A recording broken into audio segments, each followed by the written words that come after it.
All right, Leviticus chapter 27. So as we finish up the book of Leviticus, there's a few things that I want you to start thinking about, and these are going to be the next few classes. I want to, first of all, say I think this class will probably run into Wednesday, and that's okay. I was almost anticipating that. If that doesn't happen, then be looking in your emails or be looking in your subscription to tampabibleteacher.com to get the next class. As we come to the end of Leviticus, this is the thing I want you to start considering. And we're going to spend some time talking about this. I want you to think of if you were to tell me a story of how Leviticus applies to New Testament Christianity, what would that story look like? And I'm going to repeat that. If I had you tell me a story, imagine I was 5. I'm a 5-year-old boy, and you have to tell me the story of how Leviticus applies to New Testament Christianity. How would you go about doing that? Those are going to be the next few classes that we start covering. I want us to really understand the pertinence of the law. We're going to spend some time, now that we finish Leviticus, or we're about to finish Leviticus, understanding what is the purpose of the law. How did Jesus fulfill the law? And ultimately, what does it mean that Jesus is our high priest? Now that we have all the puzzle pieces together, we're going to make sure that they're all well fitted and linked so that we can have a better understanding and appreciation of what it is that we're trying to do on this earth, but also what it is that we're trying to do on Sunday mornings as we come together to partake of the Lord's Supper. So that's the direction that I'm headed in the next 3 classes, or 3 or 4 classes. I haven't mapped out.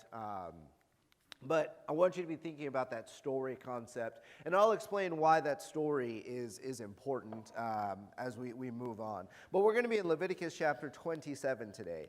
So Leviticus chapter 27 is been described by many as an appendix or an addition to the end of Leviticus, not saying that it wasn't inspired, but more so it just kind of seems like it's thrown on the tail end of a book. As you get to the end of Leviticus, you can kind of see the pattern, you see the organization, and then it seems like chapter 27 is abrupt because chapter 27 talks a lot about the vows and what a person is doing as they make vows before God and what the requirements are for the people of God as they are making these vows. So I asked you to read Numbers chapter 29. And for those of you that might not be aware where Numbers is, it's going to be the next book over. So we have Leviticus, and then we're going to go to Numbers chapter 29. Numbers chapter 29, the book of Numbers follows in these few chapters a similar pattern to the book of Leviticus as far as describing some of the offerings and the prescriptions that are given to the priests as far as how they are to offer. So this is following the offerings. Can I get a volunteer, please, to read Numbers 29, 39 through chapter 30, verse 2? Yeah, go ahead. Thanks, Russ. You shall present these to the Lord at your appointed times, beside your votive offerings and your free will offerings, for your burnt offerings and for your grain offerings, and for your drink offerings and for your peace offerings. Moses spoke to the sons of Israel in accordance with all that the Lord had commanded Moses. Then Moses spoke to the heads of the tribes of the sons of Israel, saying, This is the word which the Lord has commanded. If a man makes a vow to the Lord, or takes an oath to bind himself with a binding obligation, he shall not violate his words. He shall do according to all that proceeds out of his mouth. When we get to this point in Numbers, I think does a good job of explaining the same question that we might be asking ourselves in Leviticus. Why is there a section on vow or votive offerings following the sacrificial offerings? Why would that make sense in a biblical pattern?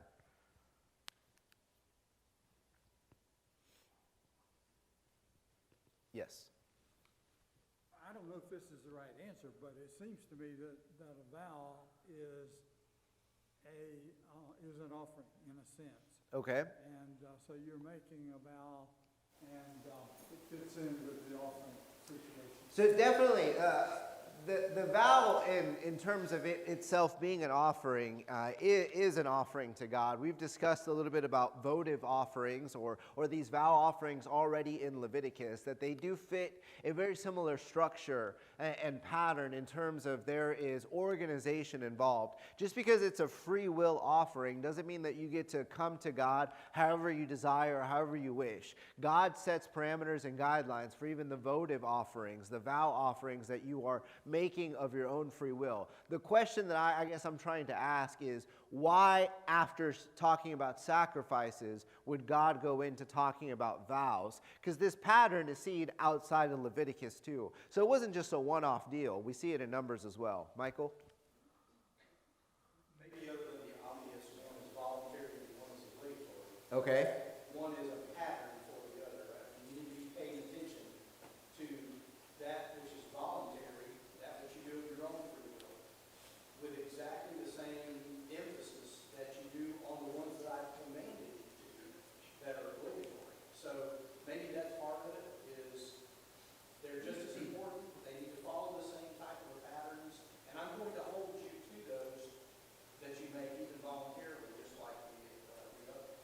So there's a standard or a pattern that is set before us in terms of understanding how God requires us to go through the sacrifice. Look at some of the language here in verses 39 through chapter 30, verse 2 of Numbers, before we get back to Leviticus chapter 27.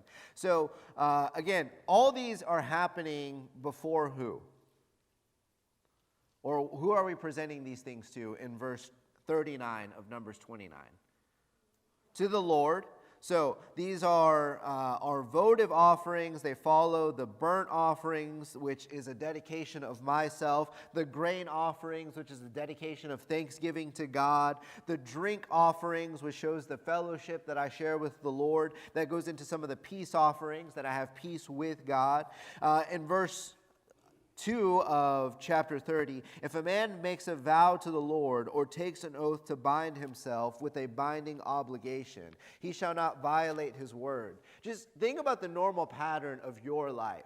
Oftentimes, as you go through this sacrificial ritual, as you go through offering a life to God, do you not follow that with a vow of sorts? Do you not follow that with words of dedication? Do you not follow that with something that you are saying before God and maybe even before others? And so I think there's a very naturalistic pattern here, as God in Leviticus chapter 27 has already prescribed all the sacrifice rituals, as he's already prescribed what is required of man when we come to offer these sacrifices, that he would take into account the words that we're going to say, the things that we're giving before him. And then as he would expect us to follow his standard in the sacrifices, he's also going to expect us to do what with our vows? To fulfill them.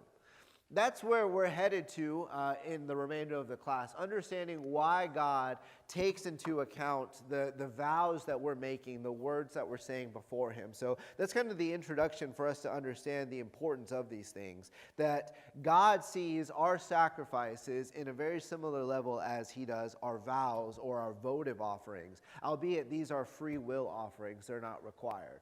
So I put a few sentences up here on the board that they're not necessarily important, but they kind of give us an understanding of what we're going to look at in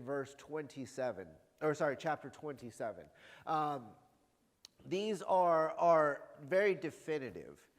I like that when God talks about the free will offerings, these votive offerings, he still puts these guidelines and parameters before us to kind of give us some direction of what we need to understand clearly. As he gets into the rest of the text here, he starts assigning these values, and he starts talking about inanimate objects or animals versus fields and that sort of thing. And so let's just go through dissecting some of the text here. So what is a vow? Let's start with that. What's a vow? Okay, a promise. A vow was a commitment that's being made before the Lord, before others. So here, God expects us to do what with our vows? Keep them. Even when I make, in verse 2, a difficult vow, vow. God expects me to keep it. We're going to talk a little bit about that too and some of the vows that we see in the Bible. But then we get into the section of value. And the question, I think, would naturally come up, why do different people have different values? Because I thought we were all created equally. I thought we all had a soul that God desired. Obviously, as we've gone through some of the ritual sacrifices, God doesn't require a different value in terms of if you're a male, offer a bull. If you're a female, offer a sheep. If you're a kid, you offer a bird. There are different values in terms of the degree of the sin. If it's a priest who is committing a sin, he is going to have to offer the bull, the costliest animal. But why different values here? Or what is value meaning in this chapter? From what I gathered, brother, it's to the degree you can serve the Lord, that's where he expects for you to walk, up to that standard. Okay, kind of to the degree that you can serve the Lord. It's not so much the degree to which you can serve the Lord, it's the amount of work that you can produce. A man, an adult male, was going to produce more work than an adult female, and more work than a child. And that's kind of where the value system comes into place, that it was the amount of work that one could get from you. And so that's where the value came from, the amount of work that you could perform. And it's the same for the field. The fields or the animals were valued in terms of their cleanliness or their uncleanliness, and then how much harvest you could produce either before or up into the year of Jubilee. So that's where the value idea comes in mind. It has nothing to do so much with God seeing more worth in a male than a female, or more worth in an adult than a child, but rather the amount of work that you could actually produce. So.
Is there a New Testament concept that would probably teach something a little different than we're all required to do the same thing, the same amount of work? Okay, what do you mean by the widow's mite?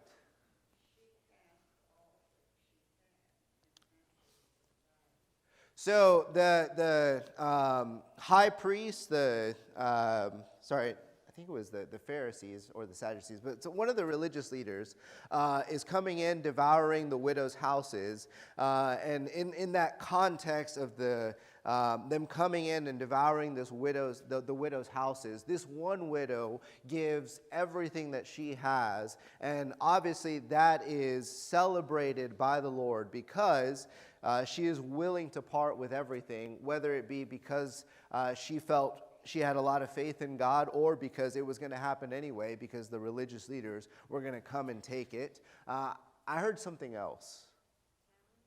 The talents. Describe to me what you mean by the talents. Well, we all have different gifts. Some, Okay. teaching, some of hospitality. Okay. So Others do our own.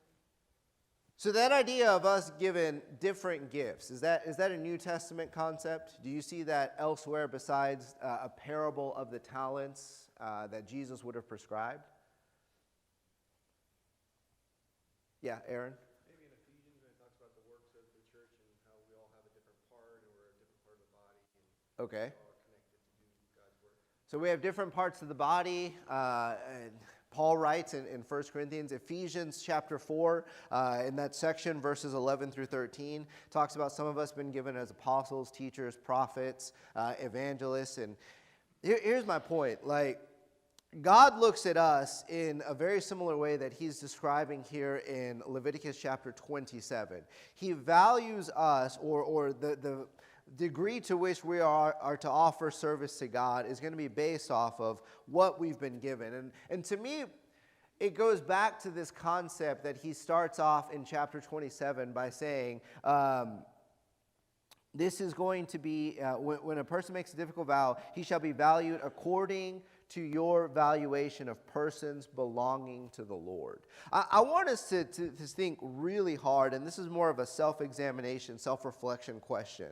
What is it that you are really offering to God? And have you really presented your best to God? If a priest was going to come and give a valuation of your life, would that coincide with what you've been presenting to God? So if somehow God would send a priest to you and he looked at you, what would be required of you? Did you grow up in a Christian household? Did you grow up in a faith household? Are you a third, fourth generation Christian? Would God require more of you than he would a new convert per se? Maybe. I don't really know. But I think it's good for us to reflect on this idea of valuation. What am I really giving to God? What have I vowed to give to God? Because ultimately, and this is going to be one of the questions we cover, is if you are a Christian here this morning, you have vowed to dedicate your life to God. So what you thought at one point was yours, you recognize and realize it's not yours anymore. Therefore, it's given over to God for service to God. Questions or comments through verse 2? Yeah, Aaron? This necessarily goes, but I think that's going to change too throughout your life. I mean, just like the poor man. Poor man has this valuation now, and then God blesses him more, and now he has more. God's going to require more of him later on. That's a good point. Yeah. As a Christian, I mean, even someone who grew up in the church, but maybe they didn't in the beginning of their life, they didn't do what God wanted them to do. So, but now they have, and so now they've grown in their knowledge, and now in a sense God requires more of them to do. That's an excellent point. I like that. I like that a lot. The valuation continues. It's a continual process. That's a great point. Other questions, comments? So this next question is probably my favorite verse because it applies the most to maybe my thinking or my logic in verse 10. So according to verse 10, what is an individual not allowed to do with a clean animal?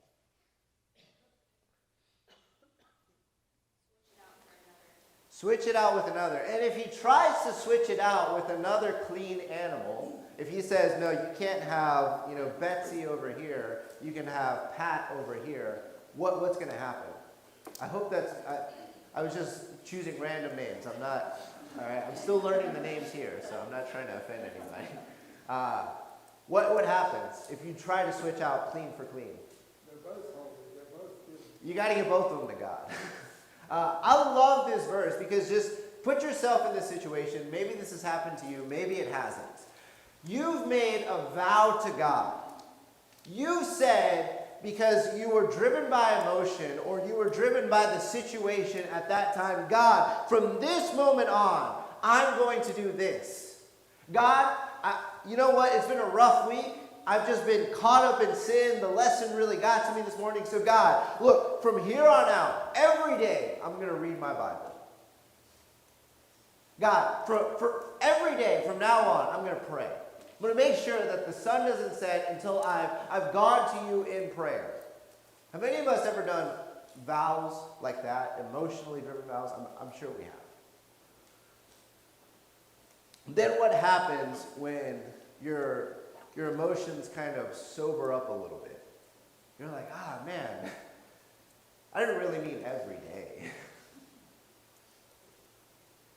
What I meant, God, was this. And I'm still going to give you something good.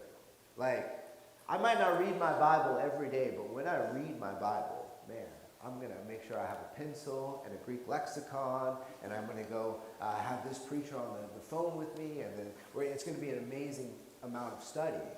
But it's not going to be every day. And this is why I find these verses so interesting. God knows our character, and He knows our heart. And He understands that at times we might make difficult vows that He still expects us to fulfill. And here's what I think is so interesting and revealing about my life. Oftentimes when I've made the difficult vow, that was the right vow to make. That was what I should have been doing in the first place. Whatever I chose to offer to God in that moment was most likely the right thing to offer to God. So in that moment, someone says, God, you deserve my best. You're going to get Betsy over here because this is the best I have to offer. And then you sober up and you're like, you know what? Like, that's my prize-winning heifer. I don't know that I really want to give that to God. God, I'm going to give you another one that's very comparable. Here's Pat. God says, no, don't do that. In fact, when you try to do that, I get both. It makes me really conscious of what I'm saying. It makes me really conscious of what I'm presenting to God. And this is what I wrote in my Bible when I got to this verse. My calculated feelings, my calculated decisions are usually wrong. Not to say it's not good to think about what you're doing, but oftentimes when I've had time to really calculate things, that's probably when I'm trying to get by with something, and that's not what God desires of me. And for at least my life, that's probably not the right thing that I should be offering to God. Questions or comments through verse 10?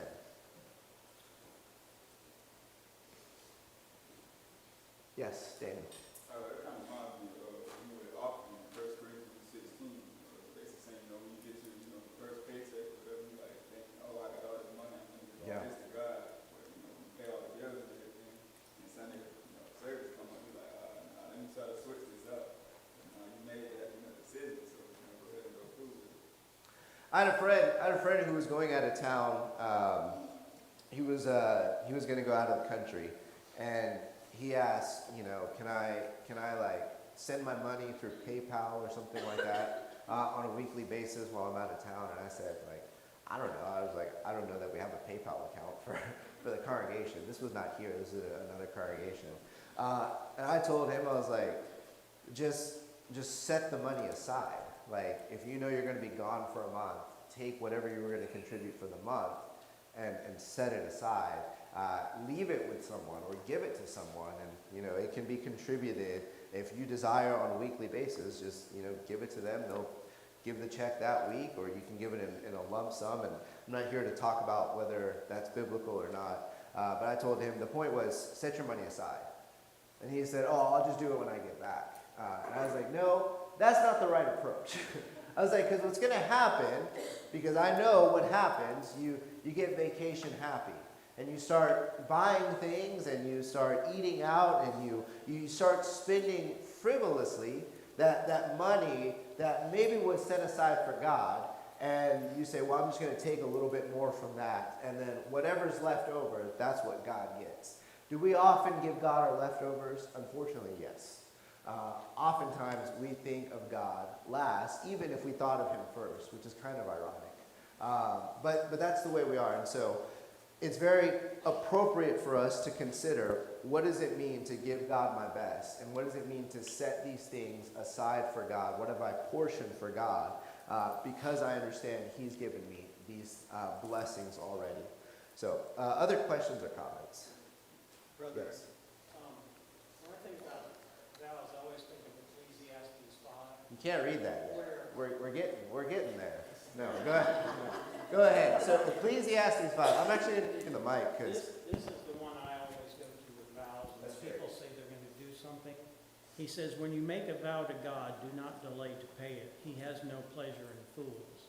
Pay what you vow. Better not to vow than to vow not to pay. Amen. Amen. Again, that passage comes from Ecclesiastes 5, another Old Testament book, written by the wisest man to have ever lived. Joseph, did I hear your voice? You're very well familiar with Jephthah. He made this vow in Judges 11. He says, whatever comes, if you give me victory over the Amorites, whatever comes out my door, I will sacrifice it to you, O Lord, if you give me victory. And his daughter came out the door. Yeah. So Jephthah, one of the judges, makes an irrational vow, or a rash vow is what I should say.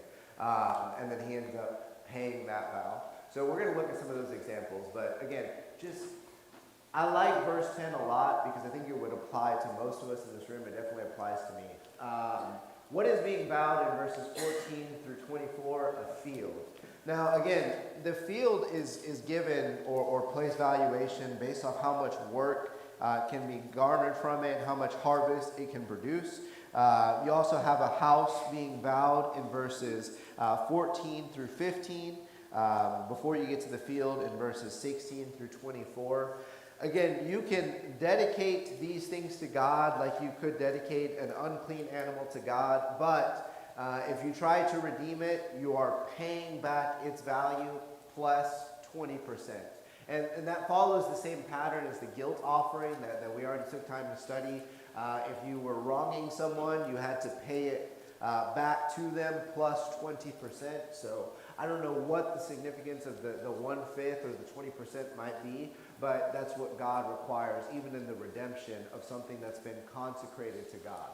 So this leads us, questions or comments to verse 24. There's a lot of things I'm not necessarily covering, but that's okay. Yeah, Ross?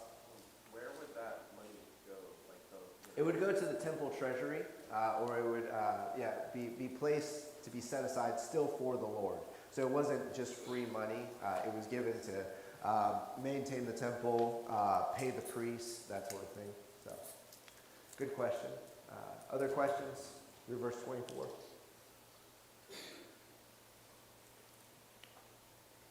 Verse 26. According to verse 26, why can't an individual vow a firstborn?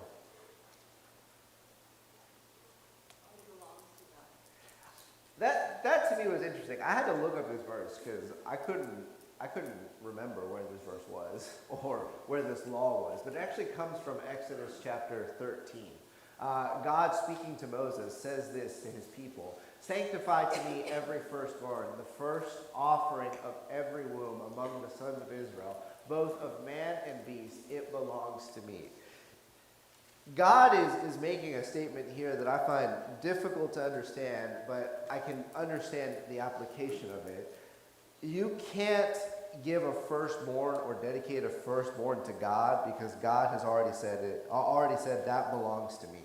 And here's the principle behind the votive offerings. This is what chapter 27, as well as any of the free will offerings, are all about.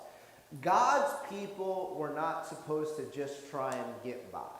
That's the point. God's people were not trying to just get by. So what that means is, well, I want to offer an offering to God that's of my free will. So God, here's a firstborn. I'm giving you an offering. And God is saying you can't do that because it already belonged to me. You can't offer, and these are some of the verses we skip, a house or a field that's already been sold to someone else and say, hey, I sold this to brother so-and-so, but now I'm going to dedicate it to you. God says that's not how it works. You're not just trying to get by. You're not just trying to mark off a box. You're not just trying to cross out something. But give to God something that is a true sacrifice. And I've shared this verse with you, but I want to go back to reading it because it appears twice in the Bible. I want you to go to 2 Samuel 24 and verse 24.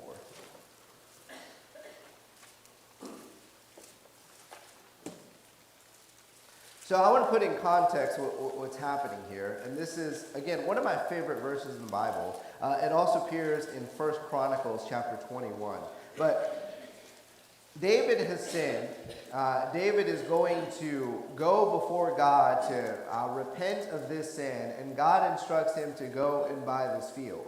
So this guy named Araunah is a great guy. He hears what David's trying to do, and he says, so David says to him, I'm here in verse 21 to buy the threshing floor from you in order to build an altar before the Lord, that the plague may be held back from my people. Araunah said to David, let my lord the king take and offer up what is good in his sight. Look, the oxen for the burnt offering, the threshing sledges, and the yokes of oxen for the wood.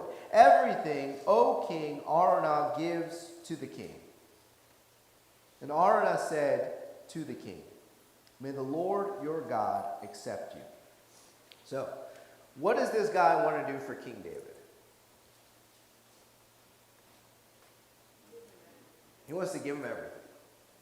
He says, look, just take it. This is yours. You're going to give it to God? Here, it's free. It's yours. I want you to think of times in your life where something like that has happened. You've thought of what you want to do for the Lord. You've set aside something for the Lord. You've taken time to be very meticulous and say, look, I want to give a real dedication or a real portion of something to God. So I'm going to do that. And we'll use this in terms of money. Maybe you decided, a need came up in the congregation, and you decided, look, I can give $1,000 towards this need. And so you prepare your $1,000 to give towards this individual who has a need. Before you get there, you find out the need's already been met. So what do you do with the $1,000?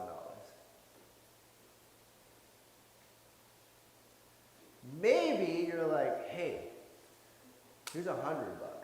And they're like, wow, I wasn't expecting that. And you're like, yeah, I know. I'm super good, right?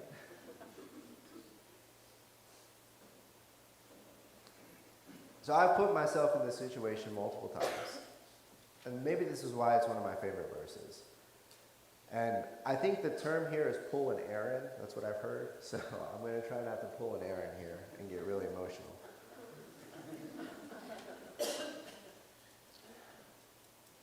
However, the king said to Araunah, no, but I will surely buy it from you for a price. For I will not offer burnt offerings to the Lord my God, which cost me nothing. Someone remind me, what is a burnt offering in Leviticus? That's all the way back to chapter 1. That was the first thing we talked about. What is a burnt offering symbolic of?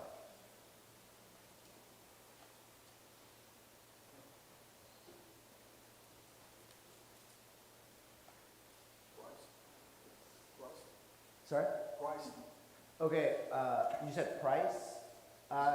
Kind of. So there's different values to a burnt offering. You could offer a bull, you could offer a goat or a lamb, or you could offer birds. What does a burnt offering represent?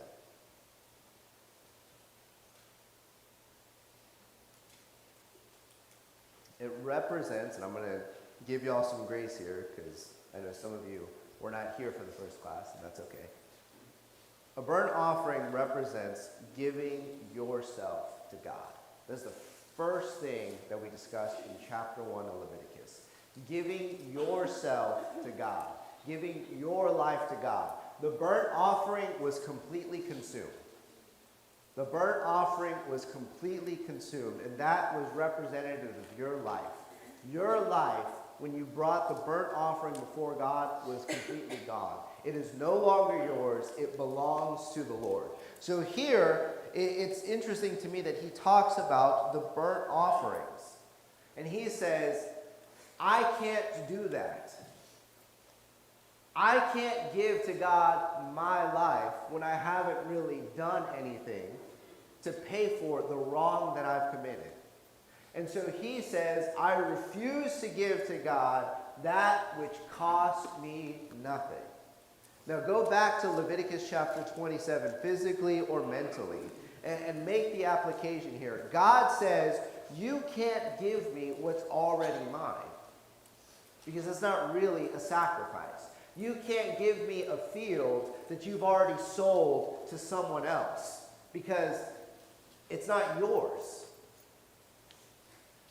Why is chapter 27 applicable to us? Because it's another reminder that our land, our time, our words belong to God. And God is trying to keep them in this mindset. You give back to me what I've given to you. And perhaps one of the most simple concepts and yet difficult concepts for us to grasp is give me your life. Because that came from me too. And that's what I want from you. I want your life, your words, your time. The things that I've given you, that's what I require of you. And God has done that. God gave us life when I had no life. I was dead in my sins and trespasses. God, being rich in love and mercy, gives me life. So, verse 33 of chapter 27 of Leviticus. He is not to be concerned whether it is good or bad, nor shall he exchange it. For if he does exchange it, then both it and its substitute shall become holy. There's our theme for Leviticus. It shall not be redeemed. These are the commandments. I like that the book ends by saying these are the commandments. It doesn't say traditions. It doesn't say customs. And I think a lot of times that's how we approach a lot of the Old Testament or even parts of the New Testament. That was the tradition. That was the custom. When God said to the rich young ruler, sell everything you have and give it to the poor, well, he was talking about a tradition or a custom. That was a commandment from the Lord.